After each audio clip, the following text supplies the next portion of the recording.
नमस्कार दोस्तों, स्वागत है आप सभी का जेईई एग्जाम प्रिपरेशन के यूट्यूब चैनल पर। आज के इस वीडियो में हम स्ट्रेंथ ऑफ मटेरियल के प्रीवियस ईयर क्वेश्चन डिस्कस करेंगे। सो आप वीडियो में एंड तक बने रहें और यदि आप चैनल पर नए हैं तो चैनल को सब्सक्राइब कर लें और पास वाले बेल आइकन को भी प्रेस करें, जिससे आपको प्रॉपर नोटिफिकेशन मिलती रहे और कोई भी वीडियो आपसे मिस ना हो। पहला क्वेश्चन है, limiting values of Poisson ratio are. Friends, जो पॉइजन रेशियो होता है जनरली इसको हम म्यू से डिनोट करते हैं।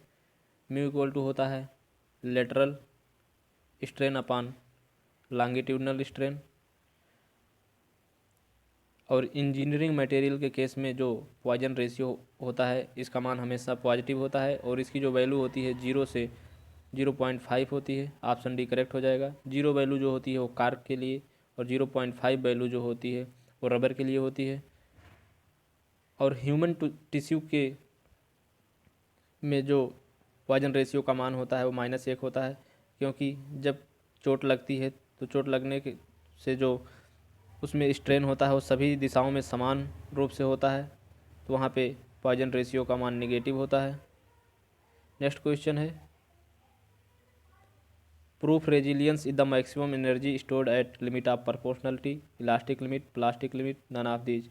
फ्रेंड्स, इलास्टिक लिमिट तक जो एनर्जी स्टोर्ड होती है उसे रेजिलियंस कहते हैं और इलास्टिक लिमिट तक जो मैक्सिमम एनर्जी स्टोर्ड हो सकती है उसे प्रूफ रेजिलियंस कहते हैं। ऑप्शन सी करेक्ट हो जाएगा। नेक्स्ट क्वेश्चन है, the specimen in a Charpy impact test is supported as a. Friends, जो चारपी इम्पैक्ट टेस्ट होता है उसमें जो स्पेसिमेन होता है वो दो आधारों पर सिंपली सपोर्टेड होता है और उसमें जो स्पेसिमेन होता है उसमें बी नाच कटा होता है और ऊपर से लोड अप्लाई होता है। ऑप्शन बी करेक्ट हो जाएगा, सिंपली सपोर्टेड होता है स्पेसिमेन। नेक्स्ट क्वेश्चन है,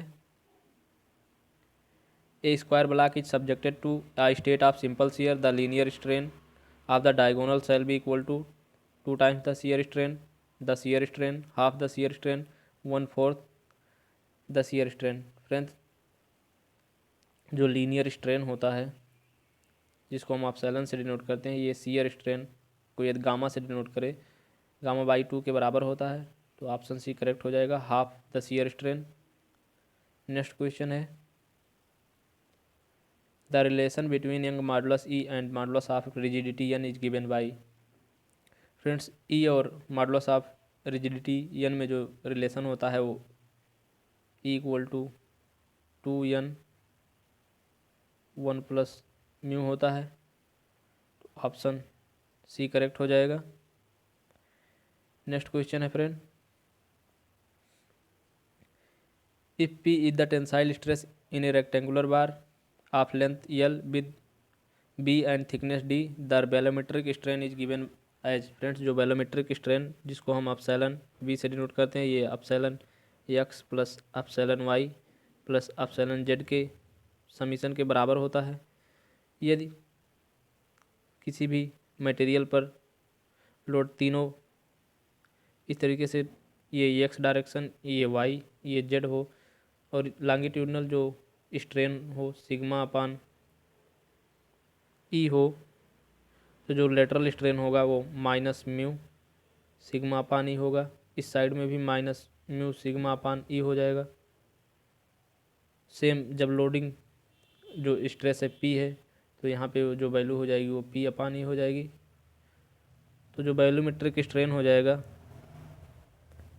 P upon E minus mu into P upon E minus mu into P upon E. तो यहाँ से जो फाइनल रिजल्ट प्राप्त होगा वो p इंटू 1 माइनस 2 म्यू पूरे में डिवाइड बाई ई हो जाएगा। ऑप्शन डी करेक्ट हो जाएगा। नेक्स्ट क्वेश्चन है, the property of a material by which it can be drawn into smaller section by application of tension is called. Friend, tension के through material को smaller section में परिवर्तित हो जाता है जिससे वो उसकी डक्टिलिटी के कारण होता है। ऑप्शन बी करेक्ट हो जाएगा। नेक्स्ट क्वेश्चन है, if a uniform bar is supported at one end in a vertical direction and loaded at the bottom end by a load equal to the weight of the bar, the strain energy as compare to that due to self weight will be. इस तरीके से कोई बार है, ये prismatic बार और vertically hanging है। यदि हम इसका वेट सेल्फ वेट P हो और इसी सेल्फ वेट के बराबर एक लोड फिर से इस पर P अप्लाई करें, तो इन दोनों की वजह से जो स्ट्रेन एनर्जी होगी उसको हम यदि U2 मान लें, और सिर्फ सेल्फ वेट के कारण जो स्ट्रेन एनर्जी होगी उसको U1 मान ले। इन दोनों का रेशियो पूछा है तो जो U2 हो जाएगा स्ट्रेन, पहले UN फाइंड आउट करते हैं। जो U1 हो जाएगा वो 1/2 P इंटू डेल्टा, और सेल्फ वेट के केस में जो डेल्टा का मान होता है वो PL/2A ही होता है। तो यहाँ से जो U1 का मान हो जाएगा वो P² L/4A ही हो जाएगा, और जो U2 हो जाएगा सेल्फ वेट के कारण strain energy P² L/4A plus इस एक्सटर्नल लोड के कारण जो स्ट्रेन एनर्जी होगी वो P² L/2A होगी, और जो टोटल हो जाएगा वो 3P² L/4A हो जाएगा, जो कि U1 का 3 टाइम्स है। तो जो रेशियो इनका हो जाएगा वो थ्राइस हो जाएगा। ऑप्शन डी करेक्ट हो जाएगा। नेक्स्ट क्वेश्चन है friend, the percentage of elongation of the piece under tension indicates its brittleness, malleability, stiffness, ductility.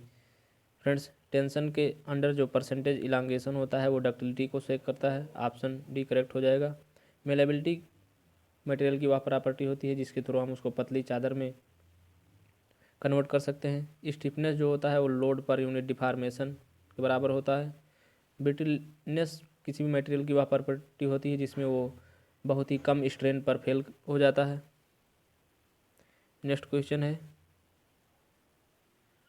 The relation with E modulus of elasticity and the shear modulus N is given by. Friends, जो E और shear modulus G में relation होता है, E equal to 2G 1+μ होता है। यहाँ पे shear modulus को N से डिनोट किया गया तो ये हो जाएगा 2N 1+μ। ऑप्शन बी करेक्ट हो जाएगा। और जो मॉडुलस ऑफ इलास्टिसिटी और बल्क मॉडुलस के में रिलेशन होता है वो E इक्वल टू 3K/1 - 2μ होता है। नेक्स्ट क्वेश्चन है, the ratio between stress and strain is called. Friends, जो स्ट्रेस और स्ट्रेन का रेशियो होता है इसको मॉडुलस ऑफ इलास्टिसिटी ही कहते हैं। ऑप्शन ए करेक्ट हो जाएगा। नेक्स्ट क्वेश्चन है, ductility of which of the following is the maximum. Friends, जिसमें भी परसेंटेज कार्बन की मात्रा कम होगी वो सबसे अधिक डक्टाइल होता है, और जो राट आयरन है इसमें कार्बन की जो वैल्यू होती है 0.08% से भी कम होती है, और इसकी डक्टिलिटी सबसे ज़्यादा होती है। माइल्ड स्टील में कार्बन का जो परसेंटेज होता है 0.25% होता है। कास्ट आयरन में ये वैल्यू 2 से 3%, और पिग आयरन में 4% से भी अधिक कार्बन होता है। नेक्स्ट क्वेश्चन है, the modulus of elasticity of steel is. Friends, जो स्टील की मॉडुलस ऑफ इलास्टिसिटी ई होती है वो 2 × 10⁵ मेगा पास्कल होती है। ऑप्शन सी करेक्ट हो जाएगा। और स्टील की जो डेंसिटी होती है वो 7850 kg/m³ होती है। नेक्स्ट क्वेश्चन है, the relation between Young's modulus E, shear modulus G and Poisson ratio B is given by. Poisson ratio को यहाँ B से डिनोट किया गया है। जो रिलेशन होता है वो E equal to 2G 1+V हो जाएगा। तो ऑप्शन ए करेक्ट हो जाएगा। नेक्स्ट क्वेश्चन है, identify the erroneous state reinforcement mild steel के लिए कौन सा कथन गलत है 2 यील्ड पॉइंट। माइल्ड स्टील में 2 यील्ड पॉइंट होते हैं। माइल्ड स्टील एक डक्टाइल मटेरियल है। ये दोनों कथन सही हैं। Shows strain hardening, mild steel में स्ट्रेन हार्डनिंग होता है। Has small percent elongation at failure, mild steel में फेल्योर पर हाइयर इलांगेशन होता है। ये कथन माइल्ड स्टील के लिए इनकरेक्ट है, तो ऑप्शन सी सही हो जाएगा।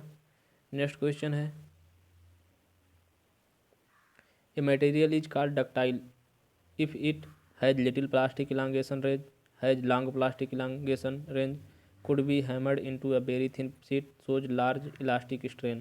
फ्रेंड्स, किसी भी मटेरियल को हम डक्टाइल मटेरियल कहते हैं जब उसमें प्लास्टिक इलांगेशन का जो रेंज हो वो बहुत ज़्यादा हो, तो ऑप्शन बी करेक्ट हो जाएगा।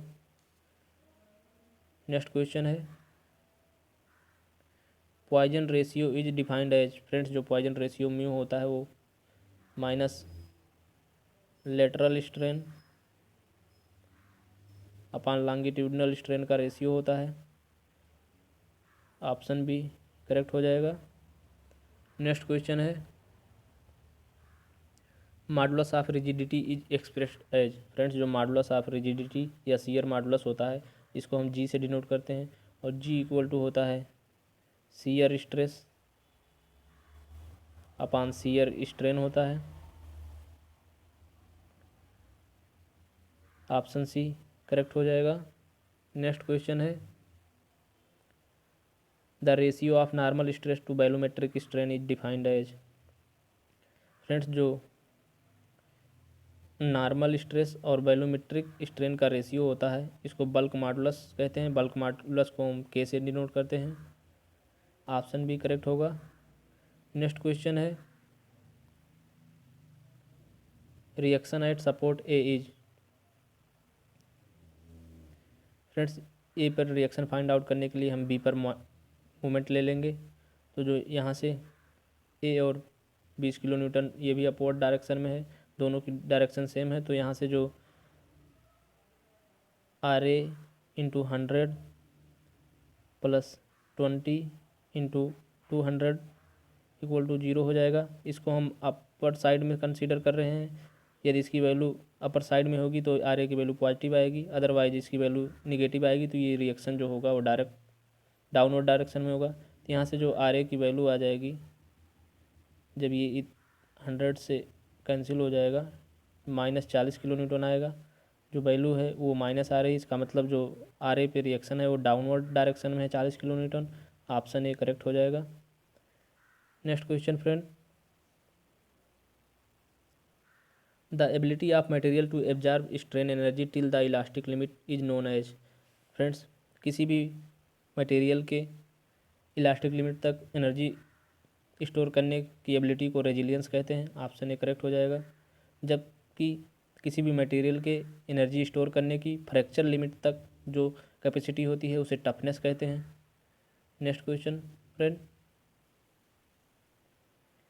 ए bar l meter long and having its area of cross section A is subjected to gradually applied tensile load W, the strain energy stored in the bar is given by.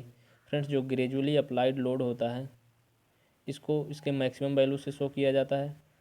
तो इस case में जो strain energy you होता है वो 1/2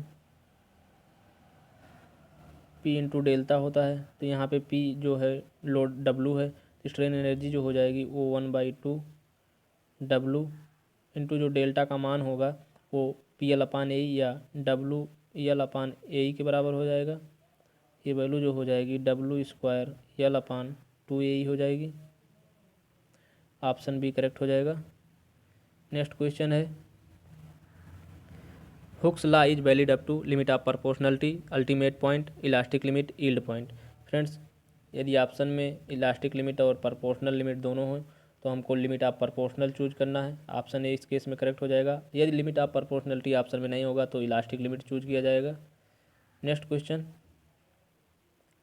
for a beam carrying a uniformly distributed load the strain energy will be maximum in case the beam is propped cantilever, fixed at both ends, cantilever simply supported। Friends जो strain energy you होता है वो 1/2 P into delta होता है।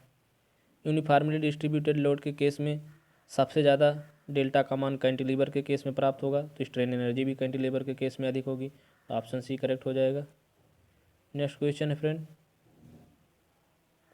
The ability of a material to absorb energy till the breaking और rupture takes place is known as. Friends मैंने अभी आपको बताया कि रैप्चर तक जो एनर्जी एब्जॉर्प्शन कैपेसिटी होती है उसको टफनेस कहते हैं। टफनेस जो होता है स्ट्रेस और स्ट्रेन के बीच में जो कर्व होता है उसके बीच के एरिया के बराबर होता है, ऑप्शन भी करेक्ट हो जाएगा। Next question friend,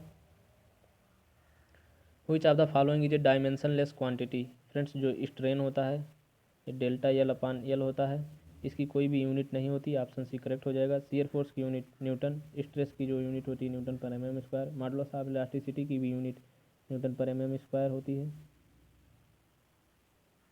next question, a linear force deformation relation is obtained in material having elastic stress strain property having plastic stress strain property following Hooke's law which are rigid elastic material. Friends जिस किसी भी material की property elastic stress strain property होती है उसमें जो force और deformation का रिलेशन होता है वो लीनियर होता है, ऑप्शन ए करेक्ट हो जाएगा। Next question friend, the property of a material by which it gets permanent deformation under a load which is not recovered after removal of load is called elasticity, ductility, brittleness, plasticity. किसी भी material की वह property जिसके through load को हटा लेने पर भी वह परमानेंट उसी शेप में ढल जाती है, वह पुनः अपने ओरिजिनल शेप को रिकवर नहीं करती है, वो प्लास्टिसिटी होता है, ऑप्शन डी करेक्ट हो जाएगा। नेक्स्ट क्वेश्चन है friend, the property of a material by which it can be beaten और rolled into plates is called. Friends किसी भी मटेरियल की वह प्रॉपर्टी जिसके थ्रू उसको पतली सीट के रूप में परिवर्तित किया जा सकता है वो मेलाबिलिटी होती है, ऑप्शन ए करेक्ट हो जाएगा। मेलाबिलिटी की प्रॉपर्टी सबसे ज़्यादा गोल्ड में जिसका सिंबल एयू होता है उसमें पाई जाती है। Next question friend, strain energy due to sudden axial load is given by sigma resultant stress है, P axial load, delta deformation, epsilon strain, E modulus of elasticity है। फ्रेंड्स जो सडन एक्सियल लोड होता है वो static load का 2 times होता है और जो स्ट्रेन एनर्जी होती है U equal to 1/2 P into delta होती है। इस केस में जो सडन एक्सियल लोड के केस में जो पी होगा वो 2p के बराबर होता, तो ये हो जाएगा 2p डेल्टा अपान 2 से 2 कैंसिल हो जाएगा, तो जो स्ट्रेन एनर्जी होगी वो p इंटू डेल्टा होगी, ऑप्शन सी करेक्ट हो जाएगा। Next question, total number of elastic constant of an isotropic material is. Friends जो आइसोट्रॉपिक मटेरियल होता है इसकी प्रॉपर्टी सभी दिशाओं में समान होती है, इस केस में जो total number of elastic constant होते हैं वो 4 होते हैं, ऑप्शन सी करेक्ट हो जाएगा। बात करें यदि आइसोट्रॉपिक मटेरियल की टोटल उसमें इंडिपेंडेंट इलास्टिक कांस्टेंट पूछा जाए तो वो 2 होते हैं और एक होता है अनिसोट्रॉपिक जिसकी भी प्रॉपर्टी सभी दिशाओं में समान नहीं होती है, इस केस में जो total number of elastic constant होते हैं वो 21 होते हैं। और एक होता है आर्थोट्रॉपिक, जो आर्थोट्रॉपिक होता है इसकी 3 म्यूचुअल परपेंडिकुलर डायरेक्शन में जो प्रॉपर्टी होती है वो समान नहीं होती है, इसमें जो total number of elastic constant होते हैं वो 9 होते हैं। नेक्स्ट क्वेश्चन है, creep of a material is not being ductile to become ductile, disappearance of deformation on removal of load, continued deformation with time under sustain loading. Friends जो creep होता है वो कंटिन्यू डिफॉर्मेशन होता है time के साथ उसी कांस्टेंट लोडिंग पर, ऑप्शन डी करेक्ट हो जाएगा। नेक्स्ट क्वेश्चन है, which of the following is a relatively ductile material, high carbon steel, bronze, cast iron, mild steel. इन सभी में माइल्ड स्टील में सबसे कम कार्बन की सत्ता होती है और ये इन तीनों के मुकाबले सबसे अधिक डक्टाइल होता है, ऑप्शन सी करेक्ट हो जाएगा। Next question friend, the intensity of direct longitudinal stress in the cross section at any point distance R from the neutral axis is proportional to. Friends जो sigma upon Y equal to M upon I equal to E by R होता है, ये bending formula. यहाँ से जो sigma होता है वो डायरेक्टली प्रोपोर्शनल होता है न्यूट्रल एक्सिस से डिस्टेंस के, सिग्मा डायरेक्टली प्रोपोर्शनल होता है वाई के। यहाँ पे जो डिस्टेंस है वाई नाउ के आर है, तो ये सिग्मा जो हो जाएगा डायरेक्टली प्रोपोर्शनल होगा आर के। ऑप्शन सी करेक्ट हो जाएगा। नेक्स्ट क्वेश्चन है which are the following material is expected to have the least value of Young modulus of elasticity. Friends जो स्टील का यंग मॉडुलस होता है वो सबसे अधिक 2 × 10⁵ न्यूटन पर एम एम स्क्वायर होता है। वुड की जो मॉडुलस ऑफ इलास्टिसिटी होती है 0.12 × 10⁵ न्यूटन पर एम एम स्क्वायर। कापर की 1.17 × 10⁵ न्यूटन पर एम एम स्क्वायर। जबकि एलुमिनियम की जो मॉडुलस ऑफ इलास्टिसिटी होती है 0.69 × 10⁵ न्यूटन पर एम एम स्क्वायर। और ग्लास की 0.8 × 10⁵ न्यूटन पर एम एम स्क्वायर होती है। तो जो सबसे कम वैल्यू है वो वुड की है। ऑप्शन ए करेक्ट हो जाएगा। नेक्स्ट क्वेश्चन है consider the following factor large number of loading cycles, large variation in stress, large stress concentrations these associated with fatigue failure would include. Friends जो fatigue failure होता है उसमें जो loading cycle होती है वो लार्ज होती है, उसमें स्ट्रेस का वेरिएशन भी बहुत ज़्यादा होता है, लोड कंसंट्रेशन भी हाई होता है। तीनों ऑप्शन फटिक के केस में करेक्ट हैं, तो ऑप्शन डी हो जाएगा A B and C. Next question है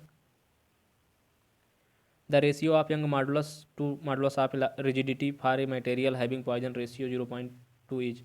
फ्रेंड्स जो पूछा है हमसे ओ ई बाई जी का रेशियो पूछा है, तो जो ई होता है E equal to 2G 1 + mu की वैल्यू 0.2 है, तो यहाँ पे हम 0.2 पट करेंगे और जी को इधर लेके आएंगे, तो ये ई बाई जो जी का रेशियो हो जाएगा वो 2 × 1.2 हो जाएगा equal to 2.4। Option A correct हो जाएगा। नेक्स्ट क्वेश्चन है area under stress strain curve represents breaking strength of material, toughness of material, hardness of material, energy required to cause failure. Friends जो स्ट्रेस स्ट्रेन कर्व के बीच का area होता है वो मटेरियल के टफनेस को शो करता है। ऑप्शन बी करेक्ट हो जाएगा। यदि इस पर स्ट्रेन को शो करें तो जो ब्रिटल मटेरियल के केस में एरिया होता है वो कम, जबकि डक्टाइल मटेरियल के केस में स्ट्रेस और स्ट्रेन के बीच का जो एरिया होता है वो अधिक होता है। किसी भी मटेरियल के फेल्योर पॉइंट या रैप्चर तक जो भी एनर्जी स्टोर होती है उसे टफनेस कहते हैं, और इलास्टिक लिमिट तक जो भी एनर्जी स्टोर होती है उसे रेजिलियंस, और मैक्सिमम जो एनर्जी स्टोर हो सकती है इलास्टिक लिमिट तक उसे प्रूफ रेजिलियंस कहते हैं। नेक्स्ट क्वेश्चन है the force acting normally on the cross section of a bar shown in the figure given below introduce. ये टेंसाइल नेचर का फोर्स है। यदि इसकी जस्ट अपोजिट इस तरीके से लोडिंग होता है तो ये कंप्रेसिव होता, जो ऑप्शन हो जाएगा इसका बी करेक्ट हो जाएगा। नेक्स्ट क्वेश्चन है at yield point of a test place the material obey Hooke's law behave in an elastic manner regains its original shape on removal of the load undergoes plastic deformation. Friends जो mild steel का curve होता है कुछ इस तरीके से, उसमें 2 yield point होते हैं। यील्ड पॉइंट पे पहुंचने के बाद उसमें प्लास्टिक डिफॉर्मेशन अकर होने लगता है, यहाँ तक इलास्टिक डिफॉर्मेशन, स्ट्रेन हार्डनिंग, उसके बाद प्लास्टिक डिफॉर्मेशन होता है। ऑप्शन डी करेक्ट हो जाएगा। यील्ड पॉइंट पर स्ट्रेस के मान को बहुत कम बढ़ाने पर भी जो उसमें स्ट्रेन होता है वो बहुत तेज़ी से बढ़ता है। Next question the ratio of shearing stress to shearing strain within elastic limit is known as. Friends जो मॉडुलस ऑफ रिजिडिटी होती है जिसको शियर मॉडुलस ऑफ इलास्टिसिटी कहते हैं, जी से डिनोट करते हैं, ये शियर स्ट्रेस और शियर स्ट्रेन का रेशियो होता है। ऑप्शन बी करेक्ट हो जाएगा। नेक्स्ट क्वेश्चन है the phenomena of slow extension of material that is increasing with time having constant load is called.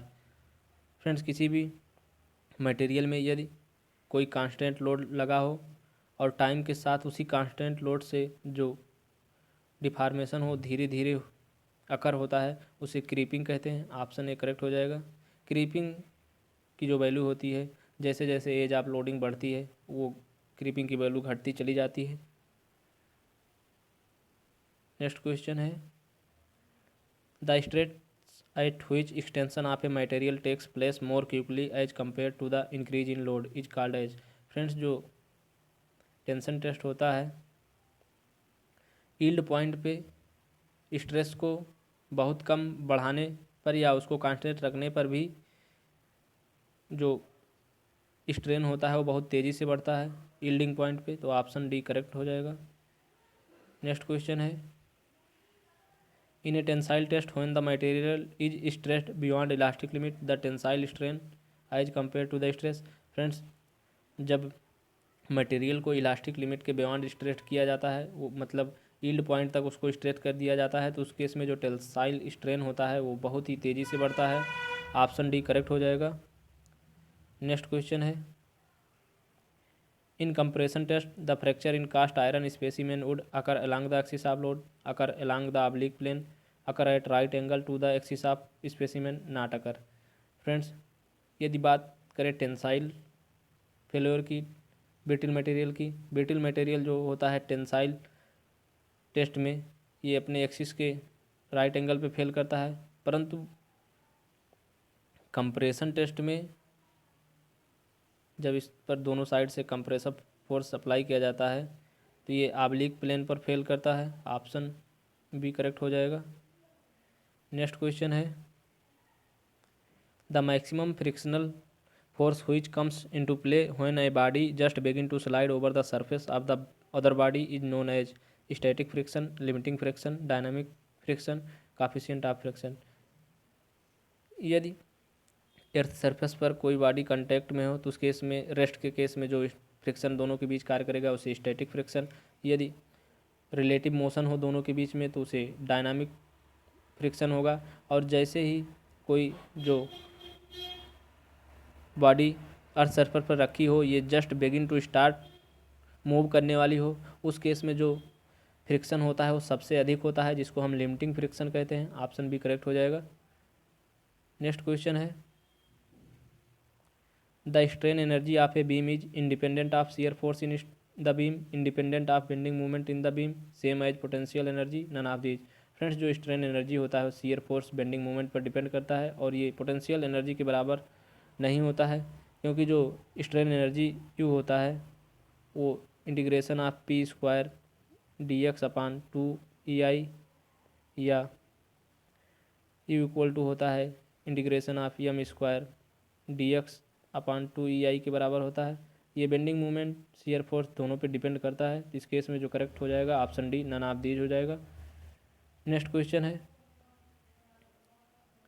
when a member is subjected to axial tensile load the greatest normal stress is equal to half the maximum shear stress, twice the maximum shear stress, none of these। Friends जो tau max होता है वो normal stress sigma by 2 के बराबर होता है, तो इस केस में जो सिग्मा हो जाएगा वो टाउ मैक्स का 2 टाइम हो जाएगा, तो यहाँ से sigma equal to 2 into tau max हो जाएगा, तो ऑप्शन सी करेक्ट हो जाएगा, twice the maximum shear stress.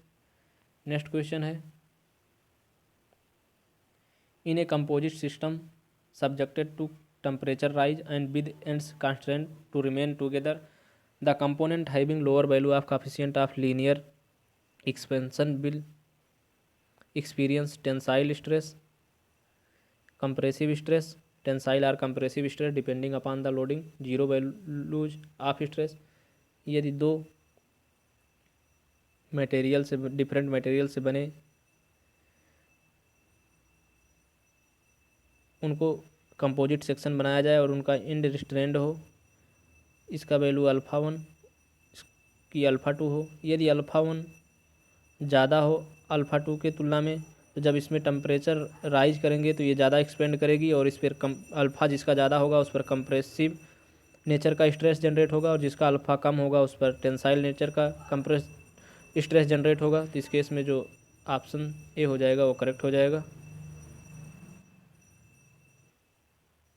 दोस्तों इस वीडियो में इतना ही। आई होप कि आपको वीडियो पसंद आई हो। वीडियो पसंद आई हो तो वीडियो को लाइक और अपने दोस्तों में शेयर ज़रूर करें और यदि आप चैनल को पहली बार विजिट कर रहे हैं तो चैनल को सब्सक्राइब कर लें और पास वाले बेल आइकन को भी प्रेस करें, जिससे आपको प्रॉपर नोटिफिकेशन मिलती रहे और आपसे कोई भी वीडियो मिस ना हो। Thank you for watching.